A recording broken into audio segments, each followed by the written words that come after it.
This is a lecture from Open Tuition. For the free lecture notes that go with this podcast, please visit opentuition.com. Okay, we've looked at the strategic position, how to assess that. We've looked at how to set objectives. Now we come on to strategic options. Very important part of the syllabus, because quite often you're asked to advise people on what strategic options they should adopt. First thing we can look at are the steps involved in strategic options. And first are what's known as the generic strategies. Think of generic as being fundamental, really.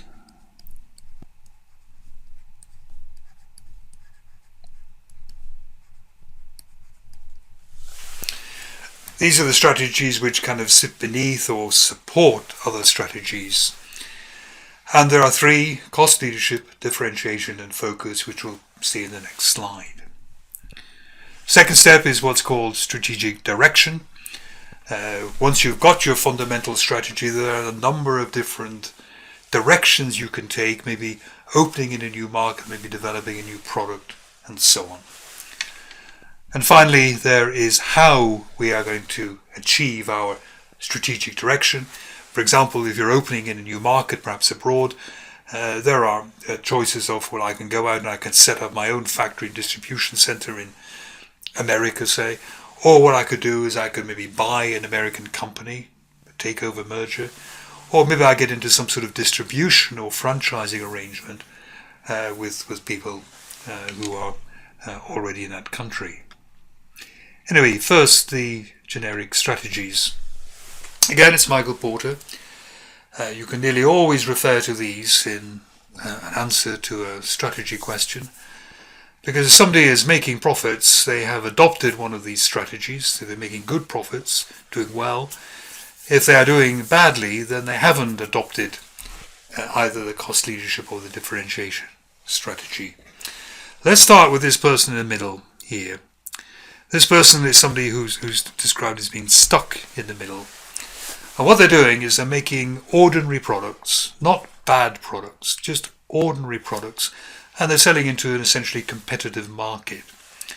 And therefore, because they're selling ordinary products into a competitive market, their prices are kept by competition fairly low. They find it hard to increase prices because their products are so ordinary. However, they're not very efficient in manufacturing, and their costs are really quite high here, which means that their profit here is really quite small. This people stuck in the middle are kind of trapped behind a price they can't get up and a cost they can't get down. They're making this miserable little profit. They're just about hanging on in there, but they're going to find it difficult to survive in the long term because with this miserable little profit, they can't produce new products, they can't do research and development, they can't market themselves very well, and one of the more successful companies can kind of just get rid of them like that. To be successful, there are two routes. You can either keep making your ordinary product, but what you do is you get your cost way down, and that will open up the margin. So this is the low cost or cost leader producer. So the selling price stays where it is and the cost goes down, opening the margin. These people can make good profits. If they're going to do this, they need almost ferocious cost control. The only trick they have in the book is keeping the cost down. There's nothing particularly clever about their product. They will have very, very careful costing systems, variance analysis systems. They will be making sure people clock in and out and be paid for the work they do and so on. They'll be operating probably a very huge global scale, because that is often the way in which you get your cost per unit down. Quite a fierce environment to work in. The other thing you can do is to say, well, I'm not actually competing with you lot who are making ordinary products. I'm making a special product, a better product, and this allows me to put my price up. So what I'm doing is I'm opening a margin now by raising my selling price. There's something special about the product. Something doesn't mean it's better. It might just be the brand, but for some reason your customers are willing to spend a lot on it. We can give examples of these too. Over here, the cost leader might be a kind of a Lenovo, or maybe a Hewlett-Packard kind of desktop, perfectly capable machines, but very good value for money. And Lenovo and Hewlett-Packard operate in a huge scale, very low costs. Over here, we might characterize it by Apple machines. Something special about Apple machines: people, in a way, pay more for them. For the same kind of computing power, you pay more for your phone, really because of its style and its looks. Its brand really makes you pay a lot more. There is, of course, something to do with the operating system, which many people prefer. But although Apple is very careful with its costs, it is not quite the be-all and end-all there. They primarily get high profits by having high selling prices. And finally, there was a third generic strategy, which you may or may not remember, called focus. By and large, the low-cost strategy and the differentiation strategy tend to be a bit mutually exclusive.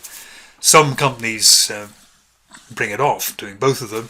Toyota, for example, its Toyota branded cars you could regard as maybe cost leaders, but the Lexus branded cars, a more luxury end, you might regard as being a differentiated product, but they're very careful to really keep those brands separate.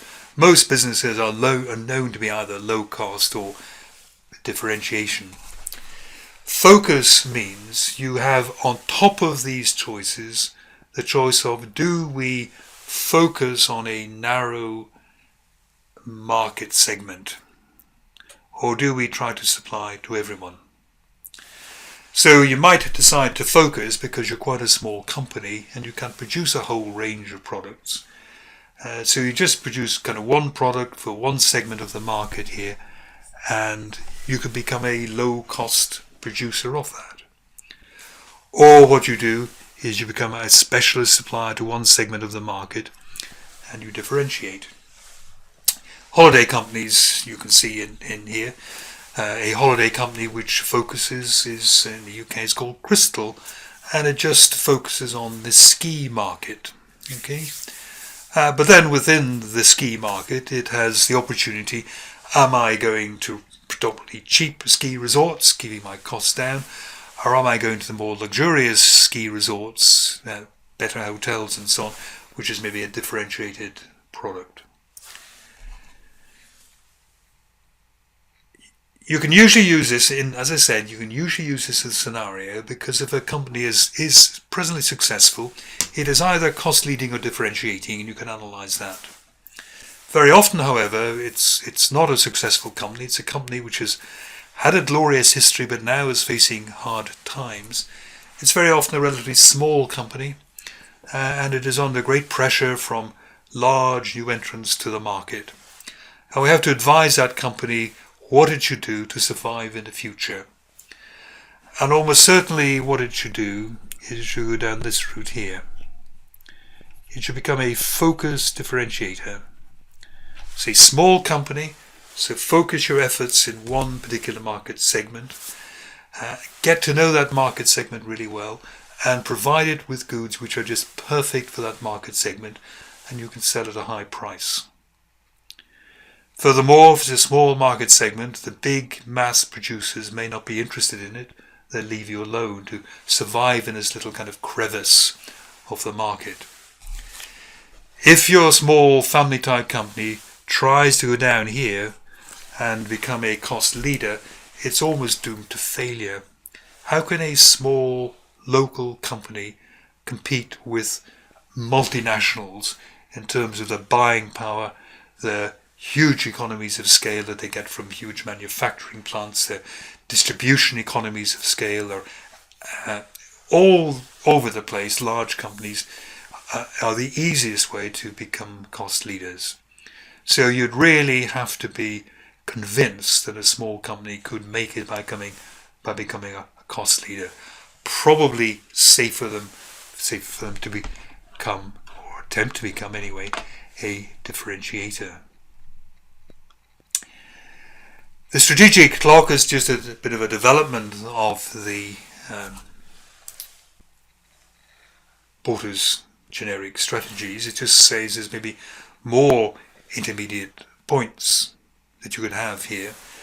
And I sometimes illustrate this by using airlines, some of which you may or may not have heard of. But we start off with a very low price and absolutely basic kind of a service, and probably we would regard that as Ryanair. Ryanair frequently beats others on prices, but they, you pay for everything else. You pay for coffee, luggage, extra seat room, checking in, all sorts of things. No frills, definitely.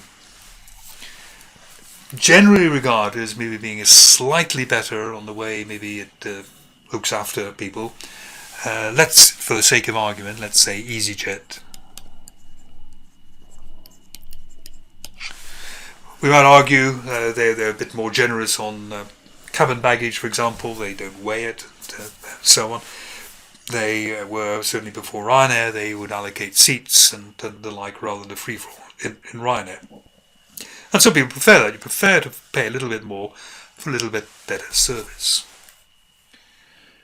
Next, we have really clever strategy, if you can bring it off, the hybrid strategy, where at one and the same time, you can give a higher level of service, but your prices are low. And that must put you in a very kind of safe position. The example I'll use here is an American airline called JetBlue.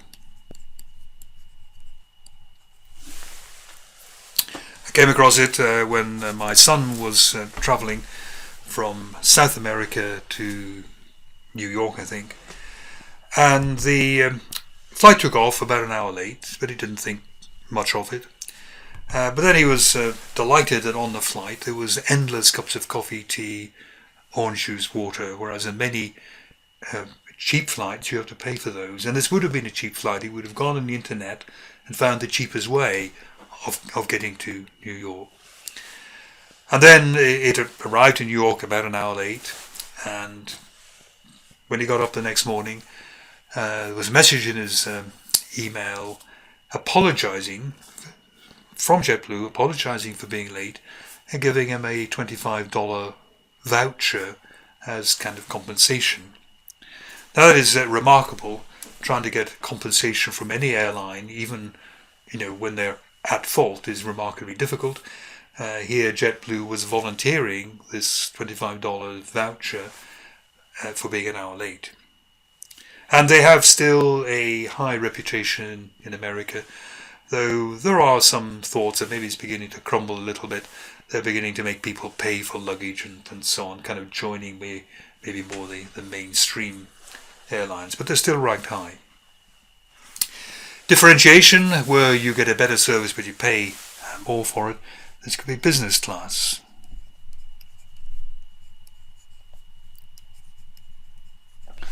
So business class, definitely better, definitely a lot more money. No problems. And then finally, focus differentiation. Very high price but very high levels of service. What about in here if we put private jet?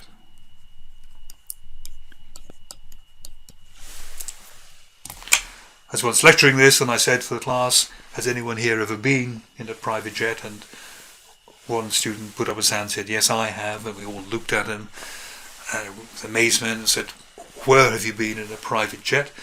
And he said, in my dreams.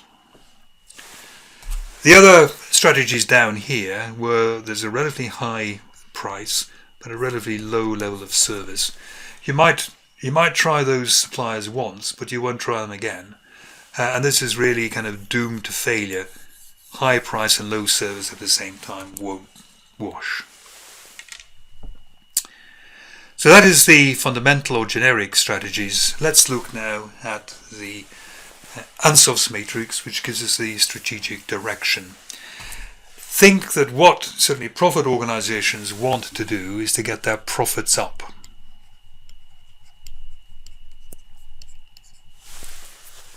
I think that's kind of what drives them.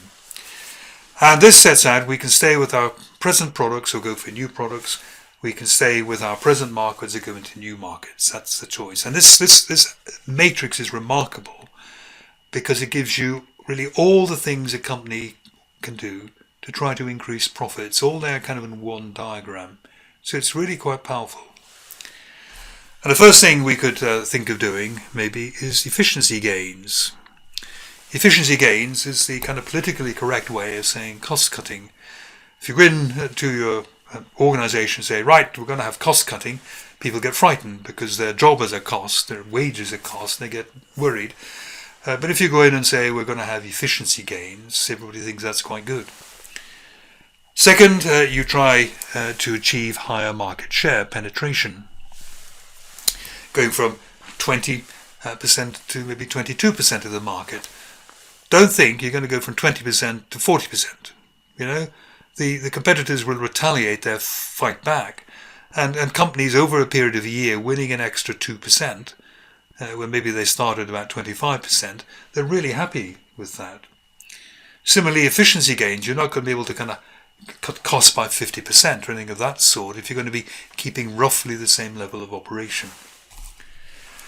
Consolidation is basically merger, joining with other people, becoming bigger, more efficient, and so on. And finally, withdrawal from some markets.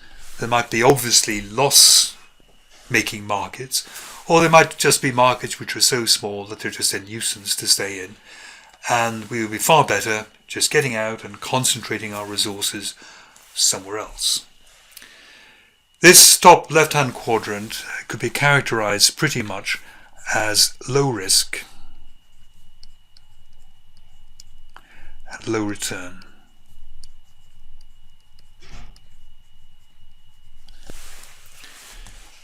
Modest improvements, but fairly controllable. Not usually investing a lot up front, which is in jeopardy.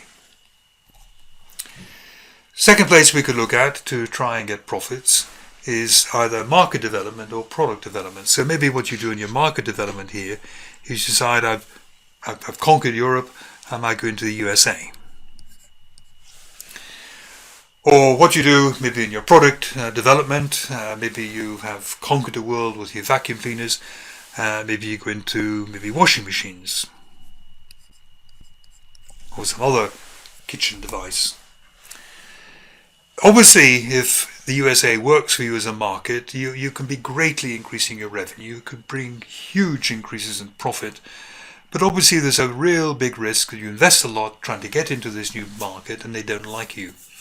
And certainly the American market has been a bit of a graveyard for retail organizations in the United Kingdom. Some of our biggest ones have tried to get into that market and they just get something wrong. And it's not for want of spending money or investing in the market, but it just doesn't work. They just don't understand quite properly what American consumers want and like. So it's higher risk, higher return. And then there's product development.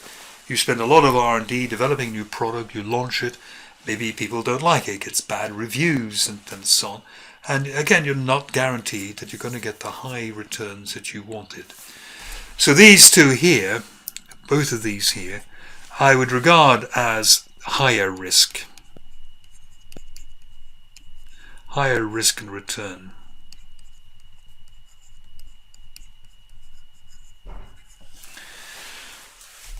And the final place we would look is diversification, and we have both related and unrelated diversification. This one here, I think we'll be explaining next, you have to be really cautious about. But this means that potentially you are changing the nature of your business quite radically, different market and different product at the same time. And you are kind of in an area that you mightn't understand very well, and quite high risks.